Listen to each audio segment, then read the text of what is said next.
Two particles are performing simple harmonic motion in a straight line about the same equilibrium point. The amplitude and time period for both particles are same and equal to a and t respectively. At time t equals to 0, one particle has displacement a, while the other one has displacement minus a by 2, and they are moving towards each other. If they cross each other at time t, then t is. बच्चों, मैं यहाँ पे सबसे पहले एक figure बना रहा हूँ और ध्यान से आप देखते रहिएगा. लेट्स से हमारा equilibrium position x equals to 0 ये.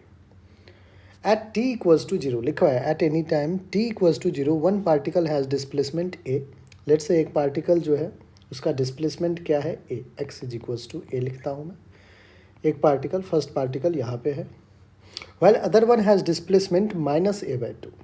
लेट्स से अदर वन जो है उसका जो सेकेंड है उसका डिस्प्लेसमेंट कितना है बच्चों, माइनस a बाई 2. और ये कब है, एट t इक्वल्स टू 0 पे ये डिस्प्लेसमेंट दे रखा है.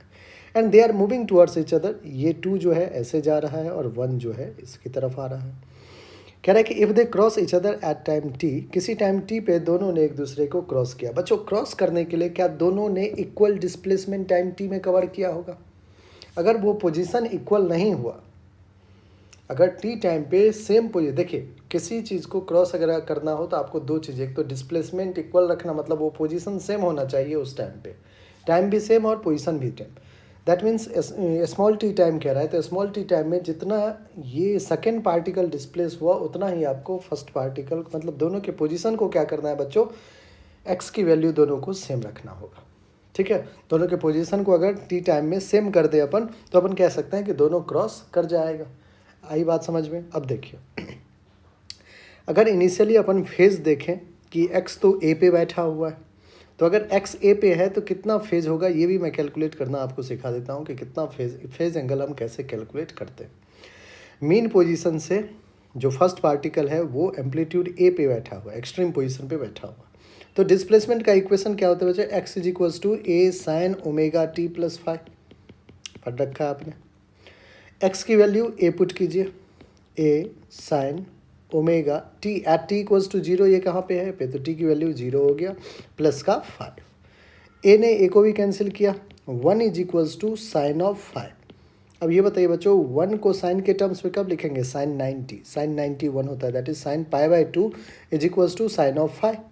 तो साइन साइन कैंसिल, 5 कितना आ गया, फेज 1 आ गया पाई बाई 2. फेज 1 के ये बच्चों पार्टिकल 1 की बात कर रहे हैं, इसलिए मैं फेज 1 लिख रहा हूँ.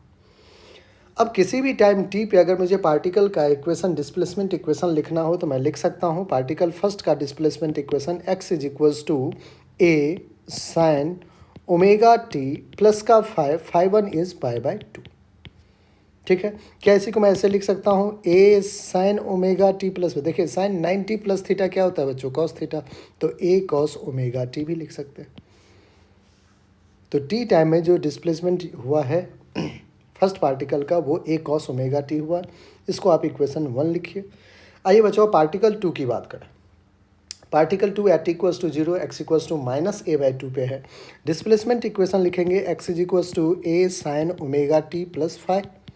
अब ये फॉर पार्टिकल 2, तो फेज 2 फाई 2 कर देता हूँ मैं. x की वैल्यू माइनस का a by 2 is equals to a sine omega, t की वैल्यू 0 एट इक्वल्स टू 0 है, प्लस का फेज फाई 2. बच्चों सॉल्व करेंगे, इन a को कैंसिल किया, minus 1 by 2 is equals to sine of phi 2. यहाँ से minus pi by 2, minus pi, देखिए साइन 30 पे 1 बाई 2 होता है, 30 को मैं पाई बाई 6 लिख सकता हूँ. तो माइनस, देखिए sine of minus pi by 6 is equals to sine of phi 2. Sine sine cancel, phi 2 कितना आ गया बच्चों, माइनस पाई बाई 6. ये आपको फेज एंगल 2 का आ गया.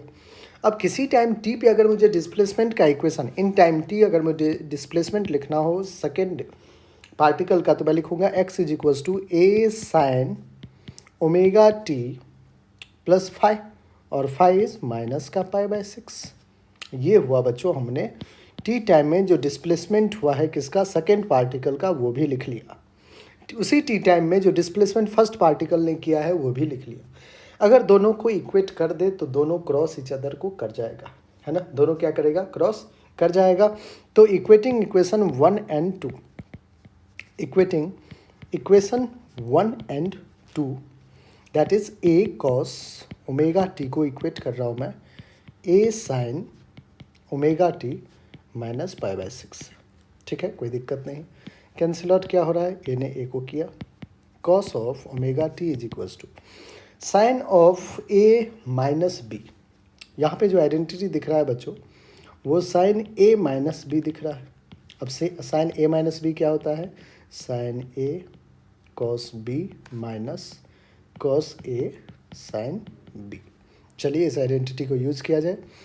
साइन ए है ओमेगा टी, कॉस बी क्या है बच्चों पाई बाय 6, माइनस का कॉस ए क्या है ओमेगा टी, साइन बी क्या है पाई बाय 6। लिख दिया हमने आइडेंटिटी। अब देखिए बच्चों, cos of omega T is equals to sine omega t ही रहने दीजिए, कॉस ऑफ पाई बाय 6 बोले तो 30 डिग्री, कॉस 30 कितना होता है तो आप कहोगे √3/2, माइनस का कॉस ऑफ ओमेगा टी रहने दीजिए, साइन पाई बाय 6 कितना होता है 30 degree, sine 30 1/2 cos of omega T, और यहाँ पे है बच्चों minus cos of omega T by 2, इधर भेज दे तो प्लस का cos omega T by 2 is equals to sine omega T √3/2। ठीक है, यहाँ सॉल्व कीजिए, 2 cos omega T plus cos omega T जाते 3 cos omega T by 2 is equals to √3/2 sine omega T. 2 ने 2 को भी कैंसिल आउट कर दिया, sine omega T by cos omega T करिए तो 3/√3 will be sine of omega T by cos of omega T. 3/√3 को बच्चों √3 लिख सकते हैं क्योंकि 3 को √3 इंटू √3 कैंसिल, तो √3 is equals to tan of omega T. देखिए अब टैन के कौन से वैल्यू पे √3 होगा तो आप कहोगे टैन 60 √3 होता है बच्चों। तो tan of 60 is pi by 3, तो tan pi by 3 is equals to tan of omega T. Tan ने टैन को कैंसिल आउट कर दिया, pi by 3 is equals to omega. अब देखिए बच्चों, ओमेगा को टाइम पीरियड के टर्म्स में लिखते हैं क्योंकि आंसर सारे टाइम पीरियड्स में है। टाइम पीरियड क्या है टी, तो ओमेगा को कैसे लिख सकते हैं 2π/t, 2π/t into time T. पाई ने पाई को कैंसिल किया, सॉल्व करेंगे तो आ जाएगा t इज इक्वल्स टू 3 2 जा 60, हमें स्मॉल टी चाहिए, small T will be t/6।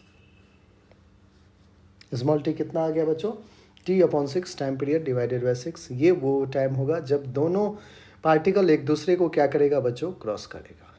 ठीक है, अब देखिए एक बार ऑप्शन कौन सा है हमारा, तो ऑप्शन है डी, और डी ही हमारा क्या है बिल्कुल करेक्ट ऑप्शन है। आई होप बच्चों बहुत ही अच्छे से आपको अंडरस्टैंडिंग